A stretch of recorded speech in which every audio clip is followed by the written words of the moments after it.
Next up, we have the Kansas Jayhawks. The Kansas Jayhawks. I am going to go with a hold.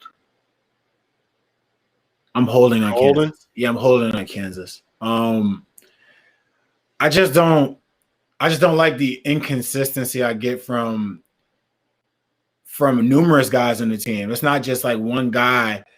It's numerous individuals that are very inconsistent at times, that especially on a team that needs consistency offensively.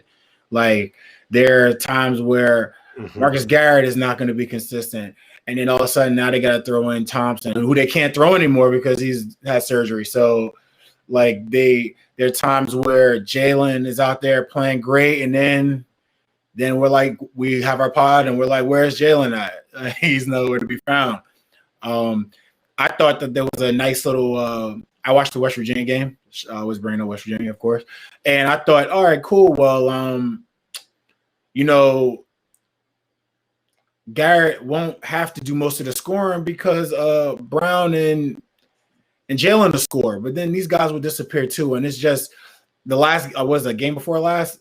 Dave McCormick was the leading scorer. Like it's okay for you to have a different leading scorer from time to time, but it also isn't, because then, especially with a team that's offensively inconsistent, because now when things go bad, you're going to start seeing people just start looking at each other, trying to figure out who's going to make a play or like who's going to settle everybody down. I mean, it's always you don't need one guy to do anything or two guys to do everything. It's always good to be balanced, but I don't think that even when I can look at Kansas and I think of like Creighton, like we just talked about, they don't have that kind of balance.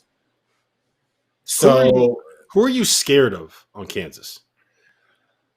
Honestly, I mean, you've coached, you've played at the highest levels, Da'Sean.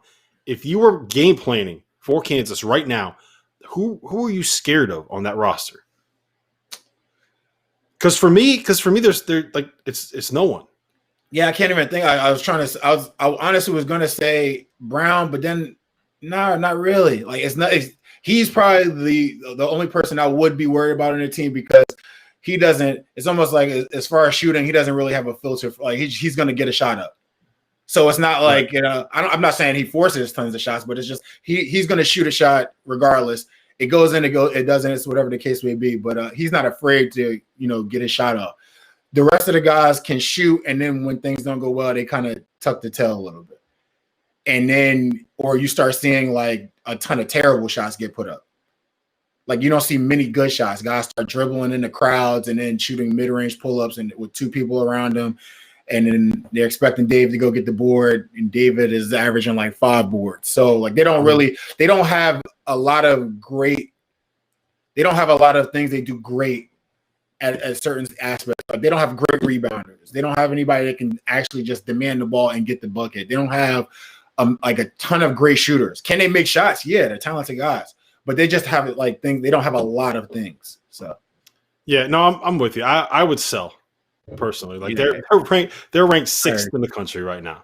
I think that they're like maybe the 4th or 5th best team in the Big 12, and I don't think that that's a hot take. And I know that's me saying it before all you Kansas fans before you get mad at Da'Sean. Wow. Like, that's me saying it. That's me saying it. And so Bill Self's team. I can't quit on them too fast.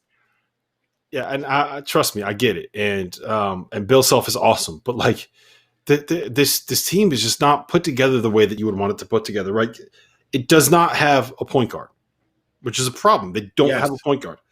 David McCormick is like, he can have good games, but I'll tell you this much: if I'm game planning for them, and I'm trying to build a way to beat Kansas, like I want David McCormick to go out there and try to score.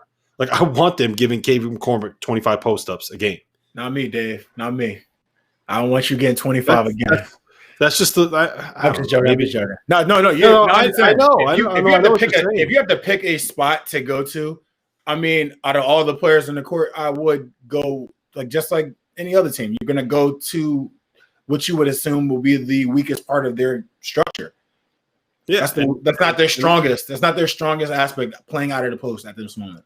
Yeah, So and look, like we all know that post touches are not the most efficient way to score, and I think it's also important to note that if you look at the starters, basically the top 6 guys that Kentucky or that Kansas plays, David McCormick is the least efficient offensive weapon that they have according to Ken Palm's offensive ratings. So if you want to let him, and he gets the most. He gets the most usage. He has the highest possession rate, highest usage rate, high shot percentage. So if you want to let him get all of those touches, like by all means, go ahead. you can play on my team, Dave. You can play on my team, Dave. Don't worry about it. I mean, he's not a bad player, but like, no, I'm just joking around with you. Bro. Like you don't like. I don't want him. If I'm coaching that team, like I want him to be a piece. I don't want him to be the centerpiece. The centerpiece, exactly. That was the best way to put it.